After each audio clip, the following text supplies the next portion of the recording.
बहुत पुराने ज़माने की बात है। अरब के एक इलाके में कौम समूद आबाद थी। ये लोग बहुत ताकतवर और हुनरमंद थे। वो बड़े बड़े पहाड़ों को तराश कर खूबसूरत घर बनाते और अपनी दौलत और ताकत पर फख्र करते थे। लेकिन उनकी सबसे बड़ी कमजोरी ये थी कि वो अल्लाह ताला को भूल चुके थे और बुतों की इबादत करते थे।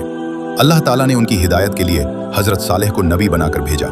हज़रत सालेह ने अपनी कौम को निहायत मोहब्बत और नरमी से समझाया, ऐ मेरी कौम, सिर्फ एक अल्लाह की इबादत करो, वही तुम्हारा खालिक है।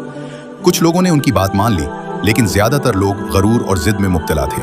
वो हज़रत सालेह का मजाक उड़ाते और कहते, अगर आप वाकई अल्लाह के नबी हैं तो हमें कोई मोजज़ा दिखाएं। तब अल्लाह ताला ने अपनी कुदरत का एक अजीम निशान जाहिर किया।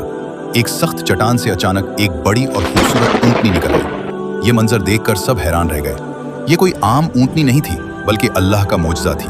हज़रत सालेह अलैहिस्सलाम ने फरमाया, ये अल्लाह की निशानी है, इसे हरगिज़ नुकसान न पहुँचाना। इसके लिए पानी पीने का एक दिन मुकर्रर है और दूसरे दिन तुम सबके लिए पानी होगा।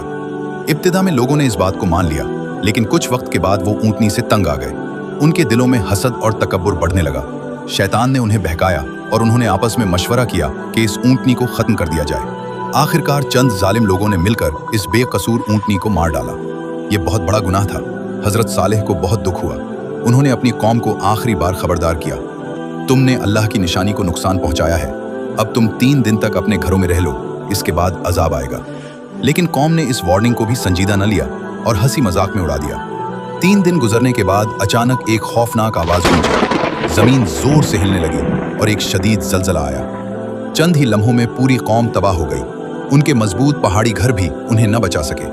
सिर्फ वही लोग महफूज रहे जो हजरत सालेह पर ईमान ले आए थे। Please subscribe and follow me.